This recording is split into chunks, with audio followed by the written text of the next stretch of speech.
नवीन ब्लॉगमध्ये स्वागत आहे. लास्ट टाइम आम्ही WPLची मॅच बघायला गेलो होतो, पण आम्ही आलो आता मेन्स Q20 वर्ल्ड कपची मॅच बघायला. काल आम्हाला इंडियाचं तिकीट नाही भेटलं, कारण की मी जेव्हा ऑनलाईन तिकीट काढायला गेलो तेव्हा माझा स्लॉट नंबर होता 41,000 त्यामुळे काय कपॅसिटीच त्याची एवढी आहे की तुम्ही एका टायमाला 2 तिकीट बुक करू शकता आणि 41,000वरती माझा नंबर होता. त्यावेळी मला तिकीट बुक करायचा चान्स होता. त्याचा आता तिकीट फुल झालं. पण आज आम्ही आलो आहे दुसरी मॅच बघायला, इंग्लंड विरुद्ध नेपाळ. खूप जणांना वाटत असेल फक्त वुमन्सच्या मॅच बघायला जातो, असं काय नाही, कारण की मुंबईत मेनच्या मॅचा जास्त होतच नाहीत. आम्ही आलो बघायला. मॅच चालू आहे आणि इंग्लंडवरून फॅन पण आलेले आहेत.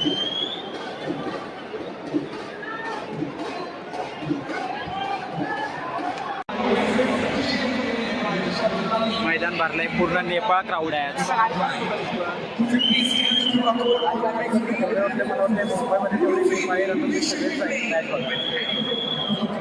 समोर बघा कोण आहे, इंग्लंडवरून फॅन आले इंग्लंडचे स्टेडियम. आणि माझ्या समोर तुम्हाला दिसते का ना माहीत नाही, बघा सचिनचा पुतळा आहे, मास्टर ब्लास्टर सचिन तेंडुलकर, आणि त्याचंच आहे ओम ग्राउंड.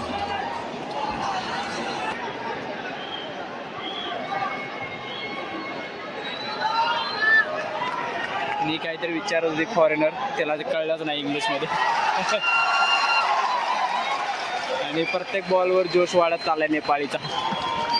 ऊन एवढं आहे की डिहायड्रेशन झालं आहे, म्हणून मी आता एक कोल्ड्रिंक घेतलेली आहे. खूप आज दिवसभर खेळलो सुद्धा आणि डिहायड्रेशन वाटतं आता उन्हातून. आणि आता कोण आलं बॅटिंगला बघा, सॅम करान.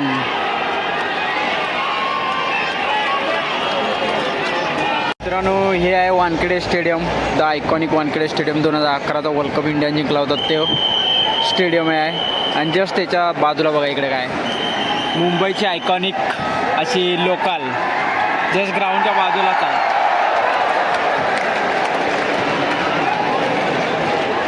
गेला आहे आणि आता कोणाला माहिती आहे काय, जोप्रा आर्चर. आणि असा विषय आता की जेवढं तू मला फास्ट टाकणार तेवढं नंतर मी तुला फास्ट टाकणार. सो बघू काय करतो जोप्रा आर्चर. आता इनिंग झालेली आहे 184 आणि विलजॅकच्या बॅटिंगने एकदम इंग्लंडला फिनिशिंग टच दिलेला आहे. आणि आता चाललं आहे सगळे बाकीचे मैदानावर आले. इंग्लंडची टीम आपल्या बाजूला प्रॅक्टिस सेशन लावणार आहे आणि नेपाळ त्या साईडला. बघू आपल्याला कोण कोण दिसते आज. मी अजून बटलरला नाही बघितलेला आहे.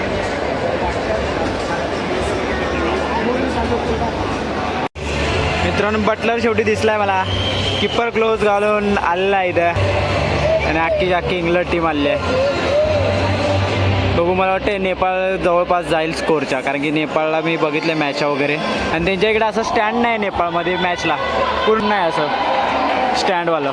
असं लोक ओपनमध्ये मॅच बघतायत तिकडे. मित्रांनो, नेपाळची टीम एकदम स्ट्रॉंग बॅटिंग करते आणि नेपाळचा क्राऊडचा जल्लोष बघा.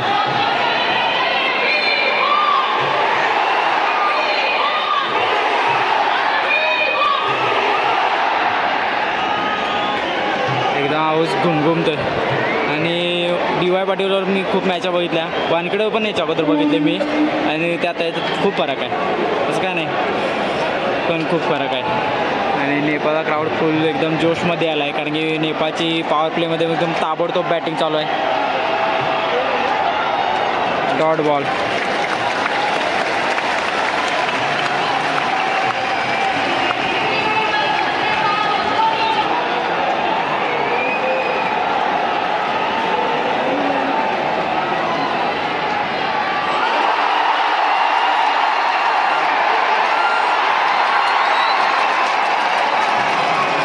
बॉल हवेत गेला की पब्लिक एकदम आरडत सुटलंय नेपाळचं.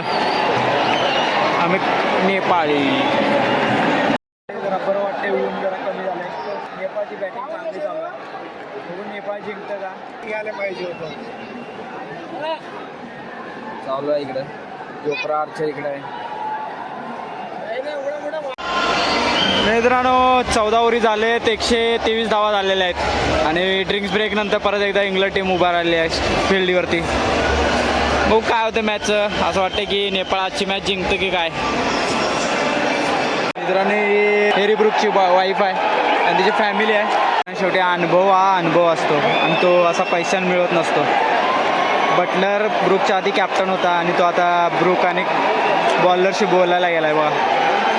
आणि आपण म्हणतो जुने प्लेअर आपल्याला काय कामाचे आहेत, वय झालं नको आपल्या टीममध्ये.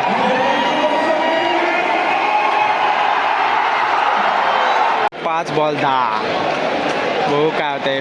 मला वाटतं नेपाळ हरेल आणि इंग्लंड जिंकेल.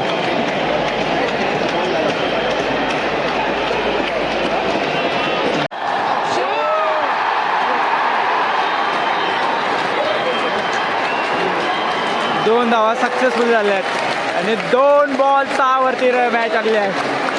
तो काय अजून मी टेन्शनमध्ये आहे इथे हिरी ग्रुपची बायको. आणि 2 बॉल 6 वरती मॅच आहे. सगळे पब्लिक उभा राहिलेला आहे. आता बघू मॅचचं काय.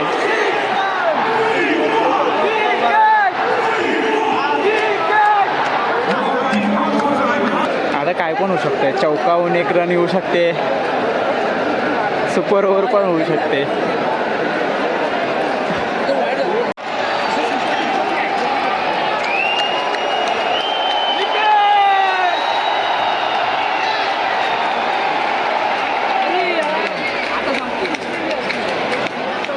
नाही घेतली मित्रांनो, कारण की 1च रन होणार होती. आणि आता 1 बॉल 6 मॅच एकतर जिंकणार नाहीतर हारणार नेपाळ, कारण की 1 बॉल 6 आहेत. चौका जाऊन तरी पण फायदा नाही आहे आणि षटकार मारला तर नेपाळ जिंकणार. बघू काय होतंय. बॉल आहे मित्रांनो, 1 बॉल 6.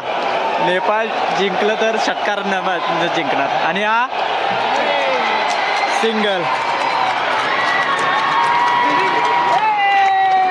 आणि हॅरी ब्रुकची बायको खुश झाली आहे आणि इंग्लंड पण खुश झाला आहे, कारण इंग्लंड मॅच जिंकलंय. नेपाळ एक चांगली फाईट दिली होती. इंग्लंडसारख्या टीमबरोबर एवढ्या जवळ येऊन हारणं म्हणजे खायची गोष्ट नाही आहे. ब्लॉगमध्ये तोपर्यंत बाय. चॅनलला सबस्क्राईब करा, शेअर करा, लाईक करा.